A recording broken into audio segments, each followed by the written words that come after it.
E aí, pessoas, tudo bem com vocês? Nos vídeos anteriores, vimos as características naturais e as principais atividades econômicas da região Sudeste. Nesta aula, que será a última sobre a região Sudeste, abordaremos os principais problemas tanto no âmbito urbano quanto no âmbito rural. Bora lá então, vamos falar dos problemas da região Sudeste. Começaremos falando dos problemas ambientais da região Sudeste. Então, em primeiro lugar, falaremos dos problemas relacionados ao âmbito urbano, o âmbito das cidades. O primeiro deles é a falta de condições básicas de saneamento. Mas o que é saneamento básico? Entende-se por saneamento básico o conjunto de ações do poder público que deveria visar a qualidade sanitária da cidade, o que inclui fornecimento de água potável, coleta e tratamento de esgoto e de lixo e controle de pragas, tudo bem? O fornecimento de água potável, água própria para consumo, doméstico e industrial, e o tratamento do esgoto são fundamentais para o combate da mortalidade, principalmente infantil. Essa falta de tratamento de água e esgoto, juntamente com um gravíssimo problema habitacional, que eu vou explicar mais para frente, causa a poluição dos rios e córregos, transmissão de doenças como dengue, diarreia, dores de cabeça, infecções e assim por diante. Mas, professor, o que o problema habitacional tem a ver com a poluição de rios e com os esgotos? Ora, imaginem uma grande favela com um número grande de pessoas morando nela. Agora pensem que nos barracos e casas dessas pessoas, dessas favelas, o córrego passa bem perto e essas casas não têm acesso a tratamento de esgoto. O que vai acontecer?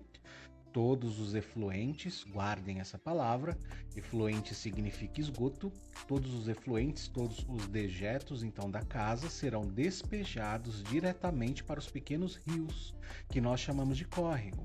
Esses córregos fazem parte de um conjunto de outros córregos que desaguam num rio principal, ou seja, temos aqui uma bacia hidrográfica, Então, dito isso, de onde você acha que vêm as águas do rio Tietê na parte urbana de São Paulo?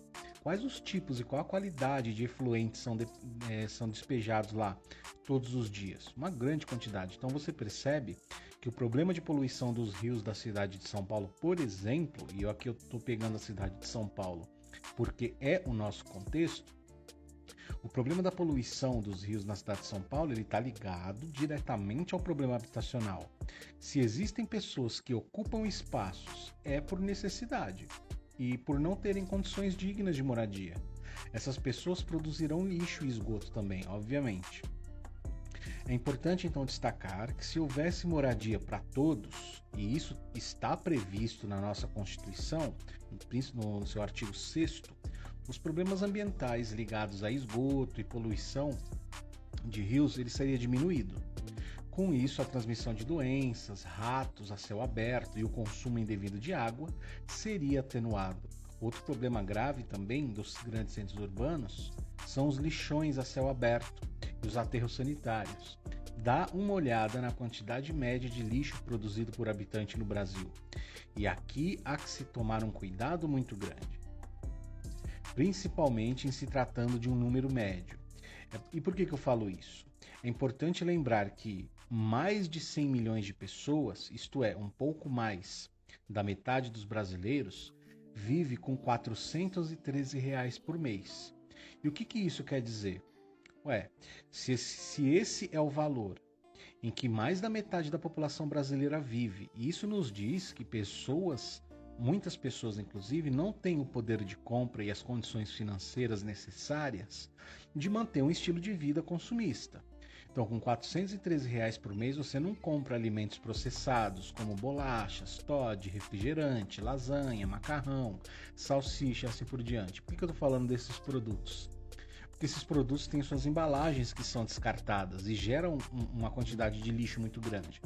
Então, com essa renda, não dá para comprar roupas novas a cada mês, não dá para comprar uma máquina de lavar para gastar tanta energia e sujar tanta água. Pelo contrário, essa pessoa vai ter que decidir se come ou paga aluguel. Então, diante disso, é importante você se perguntar, você se questionar. Se mais da metade dos brasileiros não tem condições de viver uma vida normal, consumindo coisas ditas normais, por que então existe uma informação que me diz que, em média, cada brasileiro produz 1 quilo de lixo por dia? E aqui vai a resposta. Toda a média é calculada na distribuição de um item sobre a produção ou sobre a população. Como assim? No caso do lixo que a gente está falando, o que eles fizeram? Eles pegaram a quantidade de lixo produzido pelo Brasil e dividiram pela quantidade de habitantes, entendeu? E isso nos dá a seguinte conclusão: existem um número reduzido de pessoas que vivem uma vida consumista. Um número pequeno. Por quê? Porque tem condições de viver assim e produzem na prática, olha aqui, atenção, eles produzem na prática mais lixo do que muita gente junta. É isso mesmo, pessoas. O estilo de vida consumista influenciado pelo capitalismo, potencializado pelo capitalismo, concentra o lucro e as riquezas, obviamente, e distribui os prejuízos. Tudo bem? Deu para entender?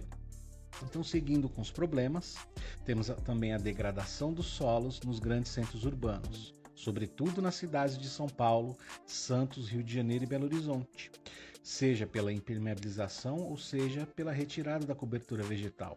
E aqui há muitas maneiras de se degradar o solo, e com isso gera graves problemas, não só de cunho ambiental, mas social também. Com a intemperização das rochas, o que é intemperização? O que é intemperismo? É o tempo, é o clima agindo sobre as rochas. Então, com o clima agindo sobre as rochas, que formam o solo, inclusive, a estruturação do solo e o desenvolvimento da fauna e da flora, ou seja, de toda a vida animal e vegetal, eles surgem aí áreas de maior ou menor fertilidade. Se você mexe na fauna e na flora, você mexe na fertilidade do solo.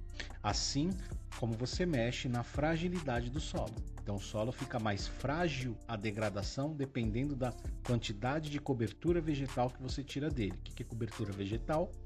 Plantas, árvores, arbustos, tudo bem? O que é certo, então, é que o uso indevido do solo, envolvendo problemas como desmatamento, compactação e contaminação, vem levando à perda anual de toneladas de solo. E entendemos aqui por degradação dos solos a redução de sua qualidade devido a ações naturais e humanas. Tudo bem? A erosão e o esgotamento dos solos são problemas bastante graves, comuns aí em países pobres, onde milhões de toneladas de solo fértil são perdidos todos os anos devido ao manejo inadequado, seja lá por desconhecimento técnico ou por falta de fiscalização e também por problemas habitacionais mesmo, né? A galera ocupa a área que não deve. A degradação é consequência da associação então de uma série de fatores, como excesso de chuvas, retirada da vegetação nativa, implantação de cultivos agrícolas sem utilização de técnicas de plantio adequadas para o tipo do solo, atividades de topografia, o próprio clima influencia no solo, as atividades mineralógicas, a extração de minerais, o uso de agrotóxicos, a compactação por máquinas ou pisoteio de animais, a retirada e movimentação para edificações e construções de estradas e assim por diante, uma série de coisas. Mas o que tudo isso tem a ver com a gente? Principalmente aqui em São Paulo. Mas o que tem a ver isso com os problemas habitacionais? Ora, se pensarmos nas ocupações ditas ilegais aí, em áreas classificadas como áreas de risco, e eu tenho certeza de que você já ouviu falar nesses termos, se pensarmos então nas favelas e barracos, temos que desenvolver o seguinte raciocínio. O solo é protegido principalmente pela cobertura vegetal que existe ali. Há árvores, plantas, gramas e assim por diante. Quando as pessoas chegam para ocupar, para morar nessas áreas, elas retiram essa cobertura vegetal para construir seus barracos e casas. E se você tira a proteção que existe no solo, ele ficará exposto. Mas ele fica exposto ao quê? Só ao clima? Não. Ele fica exposto às águas das chuvas, que cairão, deslizarão livremente sobre esse solo, sem nenhuma cobertura. Essa água da chuva que desliza, ela vai fazendo que ela vai retirando partes do solo e levando para baixo pela ação da gravidade, né? Principalmente se for uma área em declívio, né? Um morro. Então deixando assim o solo cada vez mais escorregadio, cada vez mais pobre. Então, parte da água das chuvas, além disso, elas vão infiltrar no solo. Então, quando há chuvas em excesso, o solo vai ficando saturado de água. Então, olha o que a gente tem aqui. Um solo que sofreu a retirada da cobertura vegetal e com isso as águas da chuva deixaram mais escorregadio e esse mesmo solo está com água por dentro dele. E o que vocês acham que vai acontecer como resultado de tudo isso? Deslizamento, não tem o que fazer. O problema é que há pessoas morando nesse tipo de lugar, áreas de risco de deslizamento. Perceba então que o problema habitacional não é somente um problema de esgoto e lixo, mas sim de risco de vida. Esse tipo de problema acontece bastante em regiões mais úmidas, como a cidade de Santos, São Vicente e em alguns bairros de São Paulo também. Tudo bem? Um outro problema relacionado ao solo, no âmbito urbano, é a impermeabilização do solo. O que é impermeabilizar? É fazer com que a água não passe. Tudo bem? A água da chuva, principalmente.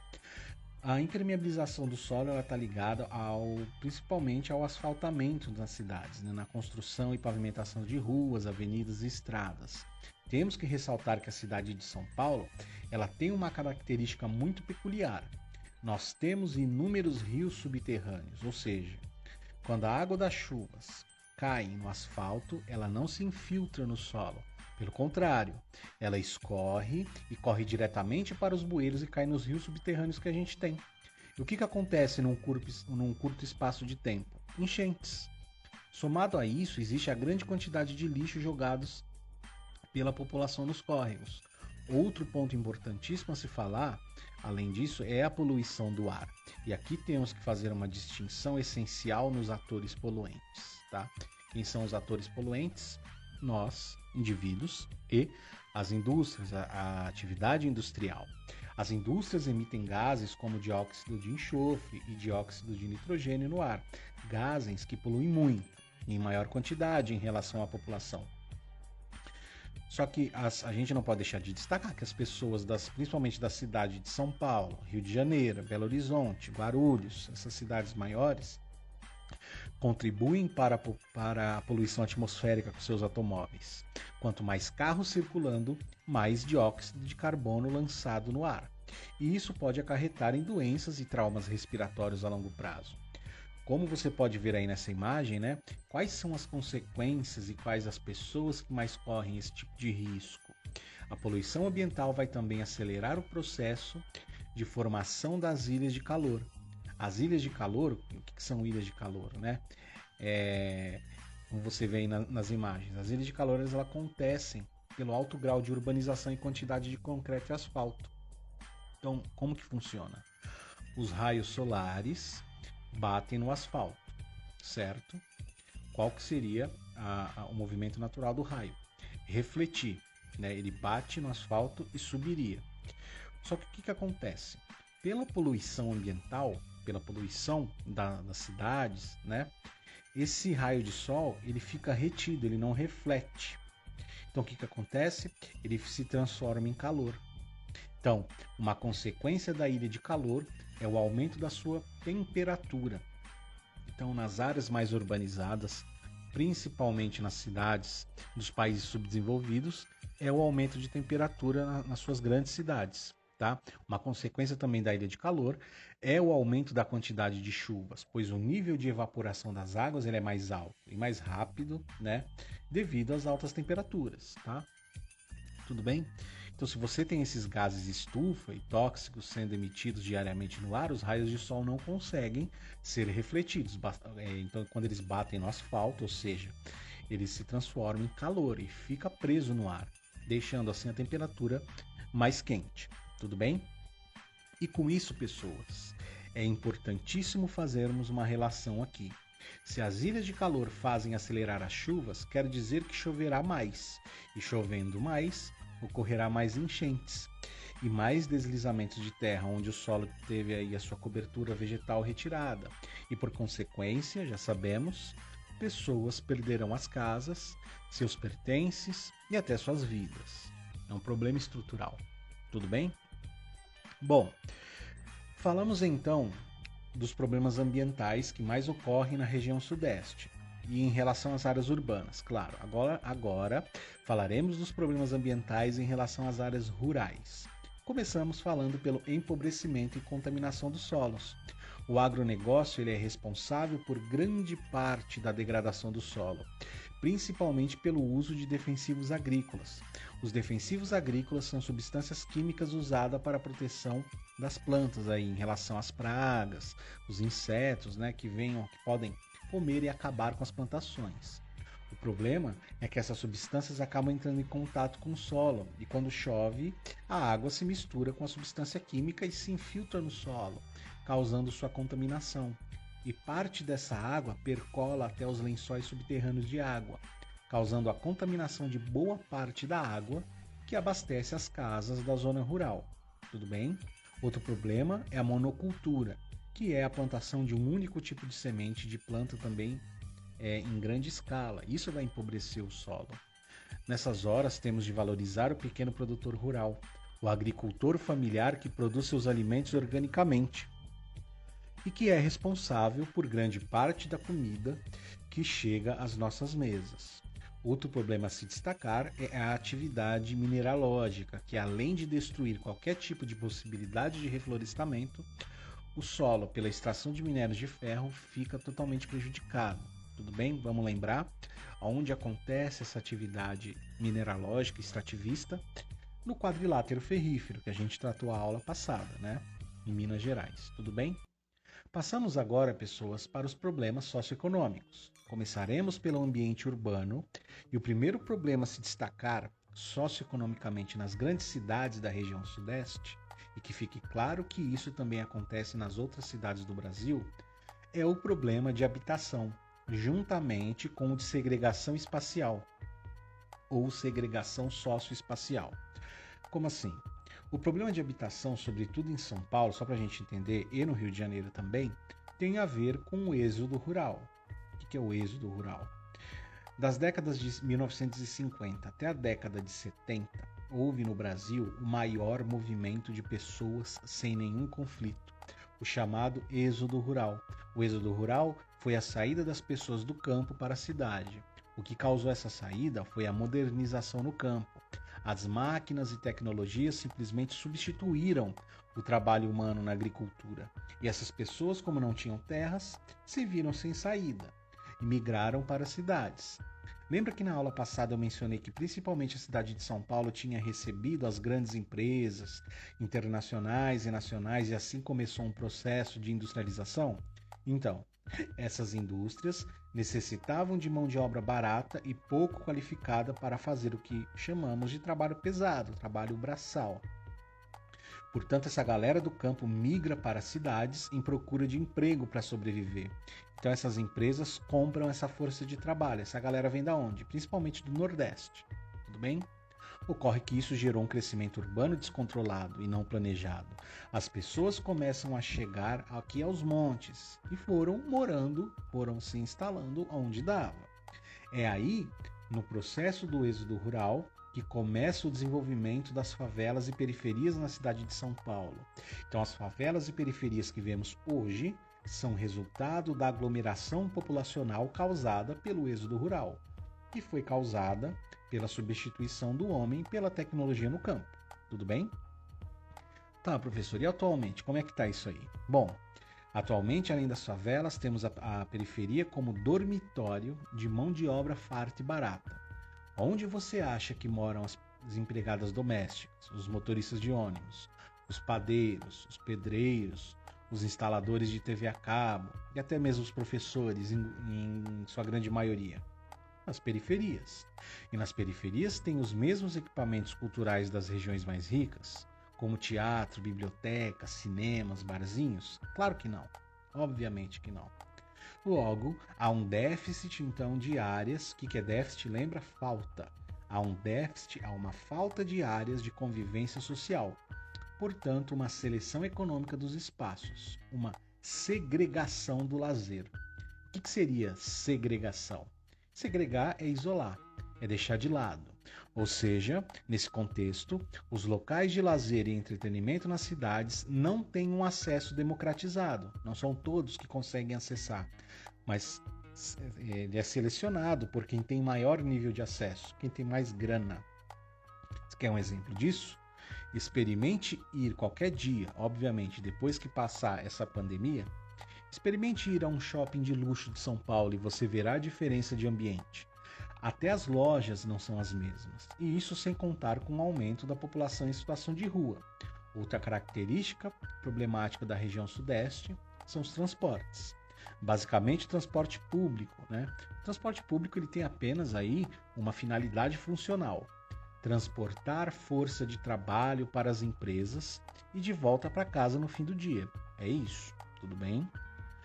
No âmbito rural, temos a concentração de terras e os grandes latifúndios. E o que isso quer dizer? Esse é um tipo de problema socioeconômico que ele é estrutural no Brasil. E o que é ter concentração de terras? O que é ser latifundiário? Por que o Brasil tem terras concentradas? Isso quer dizer que há poucas pessoas com muitas terras para plantar, criando gado e produzindo muito dinheiro, muita fruta, muita cana-de-açúcar e muita gente sem terra nenhuma. E quem são os grandes latifundiários? Os milionários, que são donos das imensas fazendas de monocultura, que produzem para exportação, ou seja, os grandes agroempresários do agronegócio.